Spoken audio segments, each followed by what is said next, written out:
অপমান করলে, তুমি আমাকে যদি দুটো মেরে দিতে আমার প্রাণে বাধ্য না। আজ তুমি আমাকে গুরু মাতার কাছে চোর অপবাদ দিলে। যাও যাও কানাই, আমি তোমার কাছে, আমি যদি দিন দরিদ্র হয়ে যদি মরেও যাই, আমি তোমার কাছে কোনোদিন কিছু চাইব না। দেখেন, মান অভিমানের পালা চলছে দুই বন্ধুর মধ্যে। আমি যদি মরেও যাই, আমি তোমার কাছে জীবনে কিছু চাইব না। কৃষ্ণ বলছেন, ঠিক আছে, তোমার সাথে আমিও প্রতিজ্ঞা করলাম, তুমি যতদিন কিছু চাইবে না, আমিও তোমাকে কিছু দেব না। দেখেন মা, ভক্ত ভগবান কাকে বলা হয়, আর আমরাও ভক্ত। হায় রে হায়, আমাদের জীবন চলে গেল, কৃষ্ণ নাম অন্তর দিয়ে ডাকতে পারলাম না। মাগো, জীবন আর কদিন আছে। ভগবান বলছেন, হে প্রাণের সখা, বৃন্দাবন লীলার মধ্যে তুমি হচ্ছে আমার প্রাণের, এক ছিল সুবল সখা, আর তুমি হচ্ছে আমার প্রাণের সখা। তুমি যতদিন কিছু চাইবে না, তোমাকে আমি কিছু দেব না। যখন অতি দরিদ্র হয়ে যাচ্ছেন, গুরুগৃহ থেকে এসে কানাই কিছুদিন বৃন্দাবন লীলা করে দ্বারকায় চলে গেলেন। দ্বারকায় গিয়ে সেখানে রাজার মতন তিনি রাজধানী তৈরি করলেন। হ্যাঁ, রাজধানী তৈরি করে সেখানে রাজা হয়েছে। রুক্মিণী সত্যভামাকে স্ত্রী করে সেখানে ছিলেন। আর এদিকে ধীরে ধীরে আমার সুদামা দরিদ্র থেকে আরো দরিদ্র হয়ে যাচ্ছেন। ভগবান পরীক্ষা করছেন মা। হ্যাঁ, ভগবান বলছেন, আমি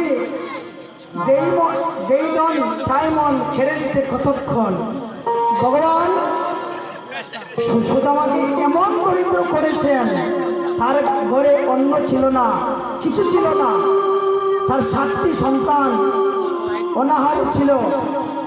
আর সুদামা স্ত্রী সুশীলা কি করছেন, একটি বস্ত্র অর্ধেক ভিজিয়ে স্নান করে আসতেন, আরেক দিক দিয়ে তিনি লজ্জা নিবারণ করছেন। আরেক অর্ধেক বস্ত্র যখন শুকিয়ে যেত, তখন তিনি পুনরায় সেই বস্ত্রখানা পরিধারণ করতেন। মা অতি দরিদ্র ছিলেন, আর কেঁদে কেঁদে খালি কৃষ্ণ নাম করতেন। সুদামা, প্রাণের বন্ধু, প্রাণের কানাই, ও প্রাণের কানাই, তুমি আমাকে ছেড়ে চলে গিয়েছো অপমান করে। আমি যে তুমি ছাড়া একটি মুহূর্ত থাকতে পারছি না। প্রাণের কানাই, তুমি তো রাজা হয়ে দ্বারকায় আছো, আর তোমার বন্ধু যে কি দুঃখে আছি একটিবারও জানার চেষ্টা করলে না। কিন্তু আমি তোমার কাছে কিছু চাইব না। একদিন সুশীলা বলছেন, কানাই, সুদামা, তোমার তো বন্ধু শুনেছি দ্বারকার রাজা, তিনি নাকি ভগবান। তুমি একদিন যাও না, গিয়ে তোমার বন্ধুর কাছ থেকে কিছু চেয়ে এসো। যদি বন্ধু কিছু দেয়, তাহলে আমাদের এই দরিদ্র পরিবার একটু শান্তিতে থাকতে পারবে। সুদামা কেঁদে কেঁদে সুশীলাকে বলছেন, সুশীলা গো, আমি আমার বন্ধুর কাছে প্রতিজ্ঞা করেছি, আমি যদি দিনহীন হয়ে আমি যদি মরে যাই, আমি কোনোদিন বন্ধুর কাছে কিছু চাইব না। বন্ধু আমাকে প্রতিজ্ঞা করেছে, আমি যদি না চাই বন্ধু আমাকে কিছু দেবে না। সুশীলা বলছেন, না, তোমাকে কিছু চাইতে হবে, তোমাকে কিছু চাইতে হবে না। যাও, তোমার বন্ধুকে একটিবার দেখে এসো, বন্ধু কি সুখে আছে। বলছেন, আমি যে যাব, আমার কাছে কিছু নেই, আমি কি নিয়ে যাব? বন্ধুকে এতদিন পরে দেখতে যাব, আমার কাছে কিছু নেই। সুশীলা, থামো থামো। তিনি ভিক্ষা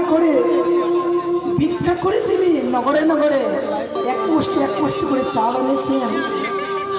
এনে একটি পুকুরের মধ্যে বেঁধে বলছেন, এটি নিয়ে যাও, যদি তোমার প্রাণের বন্ধু হয়ে থাকে সেটিতে তাই সে সন্তুষ্ট হয়ে যাবে।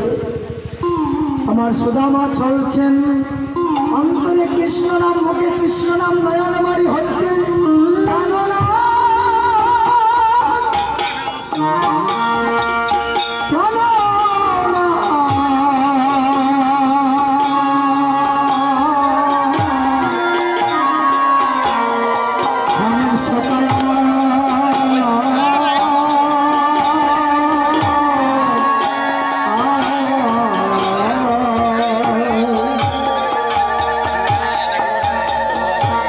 এই বলে যাচ্ছেন।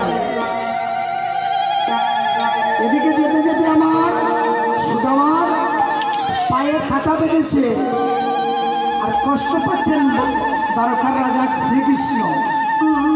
রুক্মিণীকে বলছেন, রুক্মিণী আজ আমার প্রাণের বন্ধু আসছে, আমার প্রাণের বন্ধু আসছে, এই দেখো এই দেখো এই দেখো, আমার প্রাণের বন্ধুর চরণে কাঁটা বেঁধেছে আর আমি কষ্ট পাচ্ছি, আমাদের বন্ধুত্বের দাম দেখো। এই সংসারে যদি কোনো বন্ধু, আমরা একজনকে আরেকজনকে দেখলে সম্বোধন করি বন্ধু, বন্ধু কথাটা অনেক অনেক গভীরের মাল, অনেক গভীর। এই জগতে বন্ধু কেহ নাই। যখন আমার সুদামা দ্বারকায় গিয়ে ছিঁড়া বস্ত্রখানা নিয়ে গিয়ে যখন উপস্থিত হলেন, ভগবান অন্তর্যামী, ভগবান অন্তরে জেনে রাজ পোশাক ছেড়ে দিয়ে দৌড়ে এসে আমার সুদামার চরণ ধরে বলছেন, হে প্রাণের সখা, তুমি এত অভিমান করেছিলে যে তুমি আমাকে দেখার মতন তোমার সেই মনটুকু রইল না। সুদামা কৃষ্ণকে জড়িয়ে ধরে বলছেন, হে প্রাণনাথ, হে গোবিন্দ, তোমাকে যদি আমি ভুলে যাই আমি কেমন করে থাকবো? কিন্তু সামান্য অভিমান করেছিলাম তুমি আর আমি, সেই অভিমান কি থাকে? আজ আমি দিনহীন কাঙ্গাল, আজ আমার মনে কিছু নেই, আজ আমি পথের ফকির, তোমার জন্য আনার মতন কিছু নেই। ফুটুলিটি কালে লুকাচ্ছেন মা। ভগবান অন্তরে জেনে বলছেন, সুদামা তুমি আমার জন্য কি এনেছো? আমাকে দাও একটি চাল, শুকনো চাল মা। আর আমি যদি আপনাকে ভালোবাসি, যদি আমার বন্ধু মনে করি, আমি কি শুকনো চাল আপনাকে দিতে পারবো মা খাওয়ার জন্য? কৃষ্ণ খাড়াখাড়ি করে নিয়ে সেই চাল ভক্ষণ করে বলছেন, এই তো ভক্ত সেবা। সুদামাকে জড়িয়ে ধরে বলছেন, ওরে তুমি বিনে আমার আর কে আছে? তুমি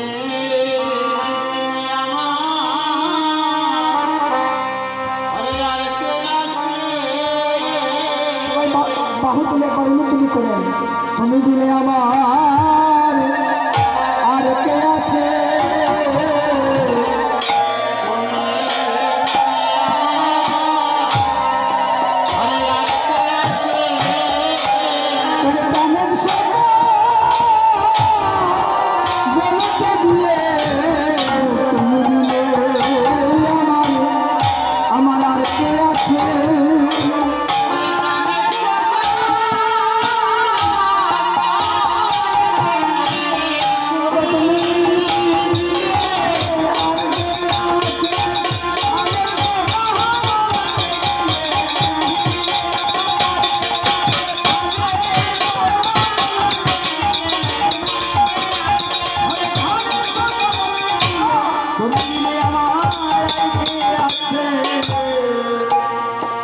অনন্ত কোটি বিশ্ব ব্রহ্মাণ্ডের মালিক ভগবান শ্রীকৃষ্ণের চরণ পাওয়ার জন্য যুগিনী ঋষি শিব সন্ন্যাসী স্বর্গের দেবতা আকুল হয়ে আছে যে চরণের জন্য, সেই ভগবান আর সুদামার চরণ ধুয়ে দিচ্ছেন। এটি হচ্ছে ভক্ত ভগবানের মিলন। আর আমরা মন দিয়ে ডাকতে পারি না, আর ভগবানের সেবাও করতে পারি না। আজ আমার প্রাণ গৌর হরি এই সংসারে এই কলিযুগে এসে পাপিষ্ঠগণকে উদ্ধার করেছেন। বলছেন যে করে আমার আশ, ভগবানকে পাওয়া এত সহজ নয়। যে ভগবানকে ভালোবাসে তাকে ভগবান দুঃখে কষ্টে রাখে। মা, আমরা অনেক সময় অভিমান করে বলি যে ভগবান আমি তোমাকে এমন ভাবে ডাকি, হ্যাঁ তুমি আমাকে এত কষ্টে রেখেছ। দেখবেন যত ধনী ব্যক্তি আছেন তাদের কোনো দুঃখ নেই, তারা ভগবানকেও ডাকে না, কারণ তাদের কিছু অভাব নেই। কেন ভগবানকে ডাকবে? ভগবানকে কেন ডাকবে না? তাদের তো কিছু অভাব নেই। কিন্তু ভগবান যে প্রকৃত ভক্ত তাকে সর্বদা কষ্টে রাখে, দুঃখে রাখে। আর যদি দুঃখে কষ্টে যদি প্রকৃত ভক্তকে যদি না রাখে, সেই ভক্ত ভগবানকে ডাকবে না। আমরা দুঃখ কষ্ট না পেলে ভগবানকে ডাকতে জানি না। মা, ভগবান বলছেন যে করে আমার আশ আমি করি তার সর্বনাশ, যে করে আমার আশ আমি করি তার বংশনাশ, যে করে আমার আশ আমি তার হয়ে যাই দাসের দাস।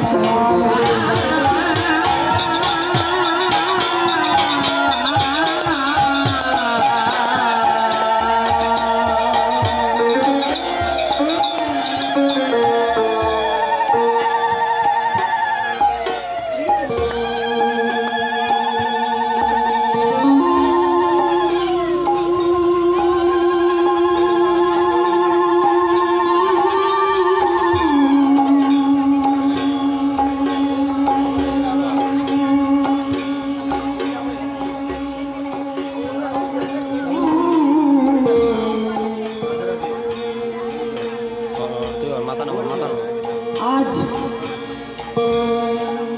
এই যে শনিটা